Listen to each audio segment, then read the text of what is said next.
Bismillahirrahmanirrahim. Assalamualaikum warahmatullahi wabarakatuh. Perkenalkan, nama saya Apriyatun. Saya bertugas di SMA Negeri 1 Pasawahan, Kabupaten Kuningan, sebagai guru mata pelajaran prakarya dan kewirausahaan. Pada video pembelajaran kali ini, yang akan dibahas adalah strategi promosi produk hasil usaha kerajinan dari bahan limbah. Ini merupakan materi kelas 11. Tujuan pembelajaran untuk kali ini adalah peserta didik dapat memahami dan menjelaskan tentang strategi produk hasil usaha kerajinan dari bahan limbah. Pengertian promosi. Promosi merupakan salah satu kegiatan pemasaran yang penting bagi perusahaan dalam upaya mempertahankan kelangsungan hidup perusahaan serta meningkatkan kualitas penjualan.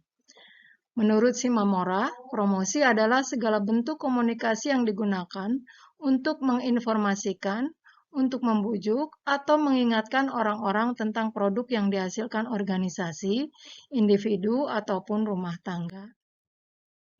Adapun tujuan promosi menurut Ciptono adalah 1. Menginformasikan, 2. Mempengaruhi dan membujuk, 3. Mengingatkan pelanggan tentang perusahaan dan bauran pemasarannya. Menurut si Standing Room, tujuan promosi adalah yang pertama memperkenalkan diri, yang kedua membujuk, yang ketiga modifikasi, yang keempat membentuk tingkah laku, yang kelima mengingatkan kembali tentang produk dan perusahaan yang bersangkutan. Kemudian strategi promosi. Untuk mengkomunikasikan produk kerajinan perlu disusun strategi yang disebut dengan strategi promosi. Yang terdiri atas, yang pertama periklanan atau advertising. Periklanan merupakan sebuah bentuk komunikasi non-personal yang harus diberikan imbalan atau pembayaran kepada sebuah organisasi atau dengan menggunakan media. Adapun media yang biasa digunakan adalah bisa dengan televisi, surat kabar, majalah, internet, dan lain-lain. Yang kedua, promosi penjualan atau sales promotion. Promosi penjualan merupakan insentif jangka pendek untuk meningkatkan penjualan suatu produk atau jasa, di mana diharapkan pembelian dilakukan sekarang juga. Wujud kegiatan promosi penjualan misalnya obral, pemberian kupon, dan pemberian contoh produk atau tester. Yang ketiga, penjualan tatap muka atau personal selling. Penjualan tatap muka merupakan sebuah proses di mana para pelanggan diberi informasi dan mereka dipersuasi untuk membeli produk-produk melalui komunikasi secara personal dalam situasi perekrutan. Yang keempat adalah publisitas atau hubungan masyarakat. Publisitas merupakan bentuk komunikasi non-personal dalam bentuk berita sehubungan dengan organisasi tertentu atau tentang produk-produknya yang ditransmisi melalui perantara media massa. Nah, sekarang kita bahas yang berikutnya adalah bauran promosi. Dalam melakukan promosi agar dapat efektif perlu adanya bauran promosi. Apa itu bauran promosi? Yaitu kombinasi yang optimal bagi beberapa jenis kegiatan atau pemilihan jenis kegiatan promosi yang paling efektif dalam meningkatkan penjualan. Contoh strateginya pada promosi produk kerajinan limbah bisa yang pertama usaha dilakukan pada saat sekarang ini yaitu dengan mengatur jadwal sebaik mungkin sehingga kegiatan sekolah tentu saja tidak terganggu. Yang kedua, apabila sudah berkembang dengan lebih pesat, bisa memanfaatkan misalnya ibu-ibu atau karang taruna sebagai mitra kerja. Teman dan guru sekolah bisa menjadi pasar juga ya. Kemudian yang ketiga, jika sudah berkembang lebih pesat lagi, dilanjutkan ke sekolah yang lain yang ada di satu wilayah tempat tinggal.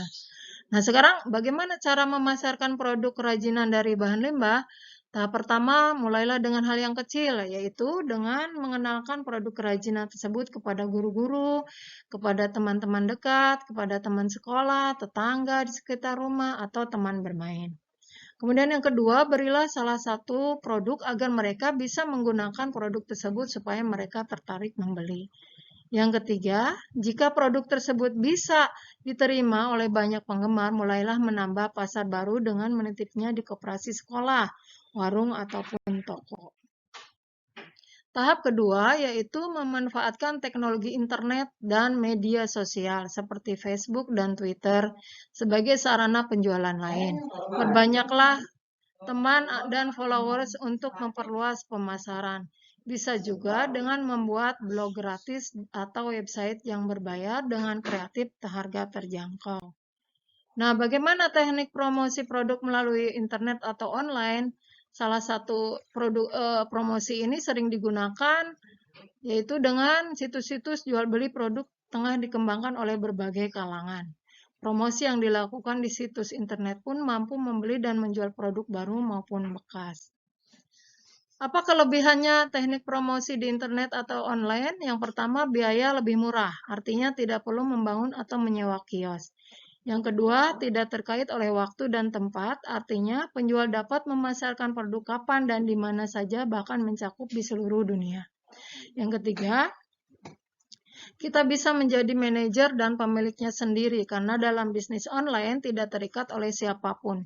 Penjual bisa mengatur sendiri jadwal dan strategi pemasaran. Yang keempat, tentu saja hemat waktu dan uang, artinya penjual dapat mengirimkan daftar produk sehingga dapat dilihat oleh pembeli. Situs pembeli dapat langsung menanyakan tentang apa yang akan dibeli kepada penjual.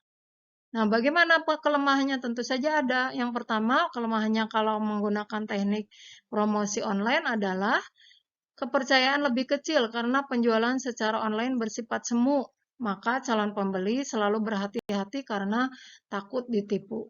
Yang kedua, produk kurang nyata karena hanya menampilkan produk dengan gambar dan hanya dapat dilihat melalui jaringan internet. Sehingga pembeli tidak dapat merasakan produk secara menyeluruh.